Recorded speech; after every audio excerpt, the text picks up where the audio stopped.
સુરતની અંજની ઇન્ડસ્ટ્રીઝમાં ઉત્પાદન કાર્ય 4 દિવસથી બંધ છે। કામદારોને અસામાજિક તત્વોએ અટકાવ્યા। ઇન્ડસ્ટ્રીઝમાં ધમકી ભર્યા પોસ્ટરો લગાવ્યા। પોસ્ટર મારનારા 7 વર્ષથી હજુ નથી પકડાયા।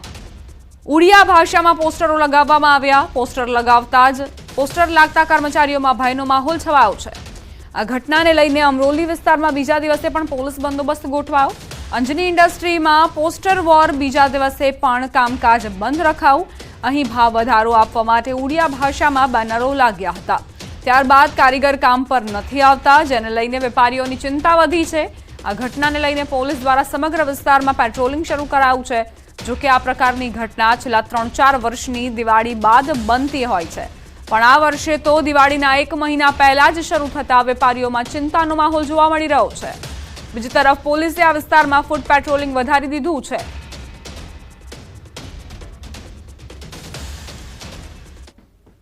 એમને જે કંઈ ભાવ આપવામાં આવે છે, મહેનતાણું આપવામાં આવે છે, એના વધારાને લઈ અને અમુક જગ્યાએ પોસ્ટરો લગાવ્યા છે અને કામદારોનો કામ ઉપર ના જવા માટે એવી એમાં અપીલ કરવામાં આવેલી છે, એવું એમનું કહેવું છે। એટલે એના હાલમાં આ કામદારો અને જે માલિકો જે છે એમના વચ્ચે કોઈ સુલેહભંગ ના થાય કે કોઈ કાયદો અને વ્યવસ્થાનો પ્રશ્ન ઉપસ્થિત ના થાય અને એકદમ સુલેહભર્યું શાંતિનું વાતાવરણ જળવાઈ રહે, એટલા એના એક તકેદારીના ભાગરૂપે અંજનીમાં બંદોબસ્ત આપણે હાલમાં રાખવામાં આવ્યો છે। ગુજરાતનું આર્થિક પાટનગર સુરત અને સુરતમાં આવેલા લુમ્સ ઉદ્યોગમાં હાલ અસામાજિક તત્વોનો આતંક ફરી એક વખત સામે આવ્યો છે। સુરતના અમરોલી વિસ્તારમાં આવેલી અંજની ઇન્ડસ્ટ્રીયલ એસ્ટેટમાં દિવાળી આવતાની સાથે ભાવ વધારાના પોસ્ટરો સાથે અસામાજિક તત્વો આતંક મચાવતા હોય છે અને જેને લઈને કહી શકાય કે વેપારીઓ દ્વારા ખૂબ જ ચિંતા બનતી હોય છે। જે પ્રકારે પોસ્ટરો લાગતા હોય છે જેને લઈને વેપારીઓ છે તે વેપારીઓ માં ચિંતા હોય છે, કારીગરો કામ પર આવતા બીતા હોય છે। ત્યારે ચોક્કસ કહી શકાય કે વેપારીઓ સાથે વાત કરવાનો પ્રયાસ કરીશું। એક બાજુ જે પ્રકારે આ વિસ્તારમાં પોસ્ટર લાગ્યા બાદ અસામાજિક તત્વો આતંક મચાવી રહ્યા છે, જે લોકો નોકરી પર જાય છે તેમને રોકવામાં આવી રહ્યા છે। ઉડિયા ભાષાના પોસ્ટરને લઈને હવે કહી શકાય પોલીસ દ્વારા છેલ્લા 2 દિવસથી આ ઇન્ડસ્ટ્રીમાં પેટ્રોલિંગ કરવામાં આવી રહ્યું છે। ત્યારે ચોક્કસપણે કહી શકાય કે જે પ્રકારે વેપારીઓની ચિંતા છે, આપણે વેપારીઓ સાથે વાત કરવાનો પ્રયાસ કરીશું। શું કેવું છે આપનું નામ?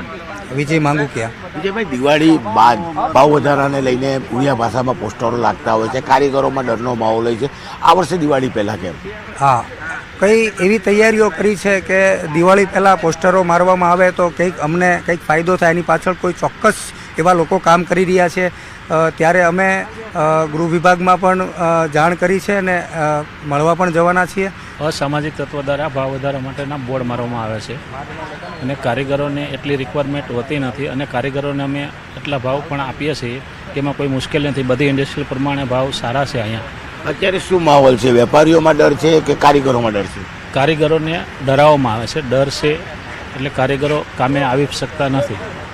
બિલકુલ, કારીગરો કામે નથી આવતા। જો તેઓ આવે છે તો તેમને અસામાજિક તત્વો દ્વારા ડરાવવામાં આવી રહ્યા છે, કારણ કે 20 પૈસા જેવા ભાવ વધારાની માંગ સાથે દર વર્ષે આ ઇન્ડસ્ટ્રીમાં દિવાળી બાદ કારીગરો દ્વારા હંગામો કરવામાં આવે છે। એટલે કારીગરો નહીં પણ અસામાજિક તત્વો દ્વારા ત્યારે વેપારીઓની ફરિયાદના આધારે પોલીસ દ્વારા છેલ્લા 2 દિવસથી દિવસ અને રાત આખા વિસ્તારમાં પેટ્રોલિંગ કરવામાં આવે છે। ઉડીસા ભાષામાં જે પોસ્ટર લગાડવામાં આવ્યા છે તે પોસ્ટર દૂર કરવામાં આવ્યા છે, પણ જો કારીગર કામ પર જાય તો તેમને રસ્તામાં અટકાવી તેમને ધમકાવવામાં આવે છે, તેમના પર હુમલા કરવાની ઘટના ભૂતકાળમાં બની ચૂકી છે। ત્યારે ચોક્કસપણે કહી શકાય કે અંજની ઇન્ડસ્ટ્રીમાં આ ઇસ્યુ છેલ્લા 4 વર્ષથી ચાલી આવી રહ્યો છે, તેનો નિકાલ નથી થતો। જો કે આ વર્ષે પણ દિવાળી પહેલાં, દર વર્ષે તો દિવાળી બાદ આ પોસ્ટરો લાગતા હોય છે, પણ આ વર્ષે દિવાળી પહેલાં જ અસામાજિક તત્વોએ પોસ્ટર લગાવ્યા છે, કારીગરોને ધમકાવ્યા છે, જેને લઈને કારીગરો કામ પર નથી જતા અને તેને લઈને વેપારીઓની ચિંતા વધી છે।